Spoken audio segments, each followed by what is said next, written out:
Imagine him getting a manicure. Okay, just go easy. Little hands, little tiny hands. Yeah. I'm not tiny down there. Yeah. I will be so good with global warming. I'll solve global warming. I'll make CO2 pay for it. I can promise you that.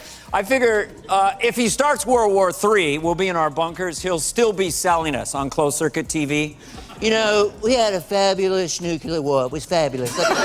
Dana Carvey just did a Trump impression so brutal, it apparently sent the president into a total meltdown at Mar-a-Lago. Staffers reportedly had to hide the ketchup bottles after Trump was overheard muttering, "Dana who washed up, never funny, sad." Classic Trump word salad when he's triggered. I've got the full story on what made this impression hit differently than all the others. It wasn't just another Trump parody. Carvey somehow managed to crawl inside Trump's psyche and expose his whole act, from the fake bravado to the made-up words, and it's got everyone from Mar-a-Lago to TikTok talking about it. Dana Carvey just took Trump impersonations to a whole new level last night, and hoo boy, it wasn't your average look at my hair routine. The comedian basically performed a live psychological evaluation of Trump wrapped in an impression that had audiences gasping between laughs. This wasn't just comedy, it was comic surgery with no anesthesia. People were talking, Curtis, okay? Okay. Now, I do them very feminine. I don't know why. Well, yeah, a little bit of lotion, little bit of chapstick. I'm woke like you wouldn't believe, I'm telling you. What's happening to these trans women athletes is quite frankly a disgrace. They should be allowed to compete with the girls and get in there. But what made Carvey's take so brutal wasn't the physical stuff we've seen a million times. Sure, he had the pouty lips and weird hand gestures, but he went deeper by absolutely nailing Trump's fractured speaking style. You know how Trump talks, like he's constantly switching between 15 different radio stations in his head. Carvey captured that perfectly. But the real gut punch came when Carvey started riffing on Trump's marriage. With perfect Trump timing, he blurted out that Melania looks at me like I'm a bank account with a weird wig. The audience practically choked on their drinks. It wasn't just funny, it felt like Carvey was reading Trump's private diary out loud. all of this Trump impression. I don't what do you know think's going to happen where, with it? I don't know what to do with it. I don't know where it's going. I keep discovering hooks. I could promise you that, I could tell you that. They're friends of mine, okay? And I don't care if they're 6'3" with their hands and feet are like giant flippers. You gotta put them in the pool. They got feet like kangaroos. It looks like they're wearing jet ski. The impression featured that classic Trump word salad we've all come to know. One second, Carvey as Trump was talking about beautiful nuclear. The next he was jumping to how people love me, they really do, the best people. It's that bizarre ability Trump has to start a sentence about foreign policy and somehow end it talking about his TV ratings. Imagine him getting a manicure. Okay, just go easy. Little hands, little tiny hands. Yeah. I'm not tiny down there. Yeah. I figure if he starts World War III, we'll be in our bunkers. He'll still be selling us on closed circuit TV. You know, we had a fabulous nuclear war. It was fabulous.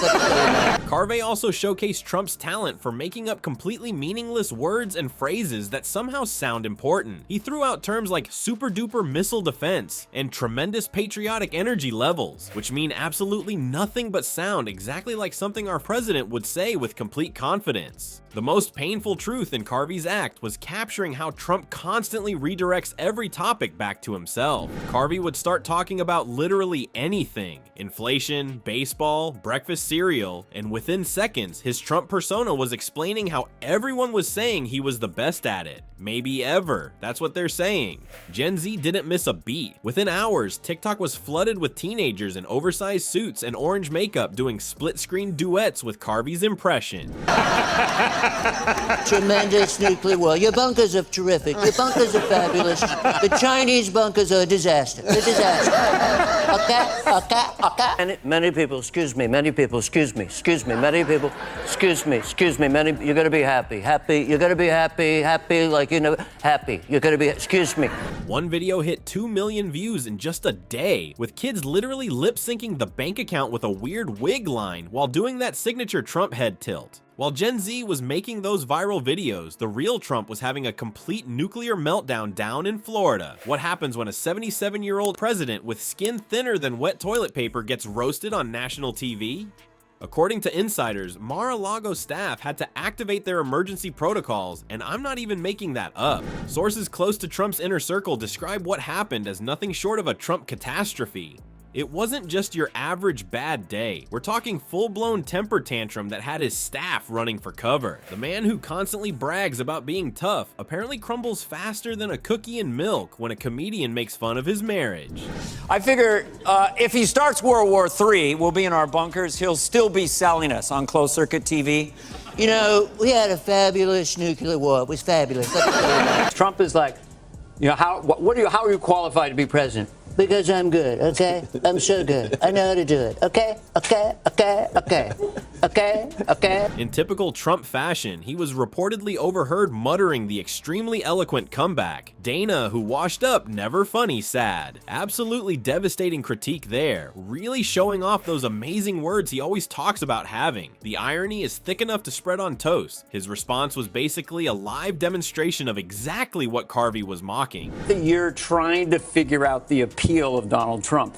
And, you know, he's a blunt force instrument. So, like, if your cause was global warming... You stupid countries, okay? You're very, very stupid, okay?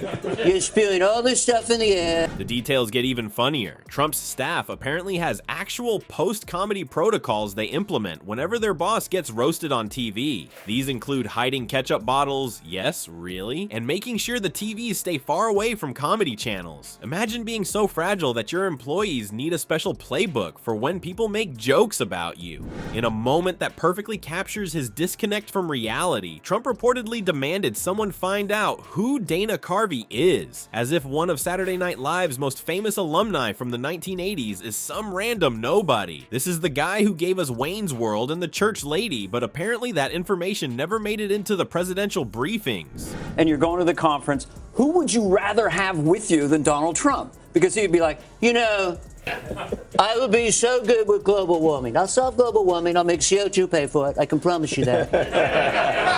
The earth's getting hot. The grass is getting hot. Ouch, ouch, ouch, ouch.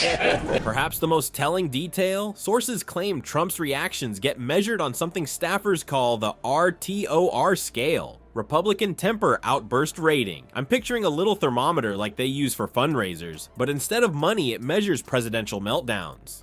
Uh-oh, we're in the red zone today. Hide the sharp objects and Twitter access. Here's the thing about Dana Carvey's impression. It wasn't just funny, it was surgical. Comedy like this works because it strips away the fancy suits and important titles to reveal the naked truth underneath. When a president loses his mind over a comedian's bit, that tells you everything you need to know about both the accuracy of the impression and the fragility behind the facade. In a world drowning in serious investigations and political chaos, satire remains our sharpest tool. It cuts through the noise when nothing else can. Carvey reminded us all that sometimes a mirror, even a funhouse one, is the most devastating weapon against ego. What's your favorite Trump impression? Drop it in the comments below.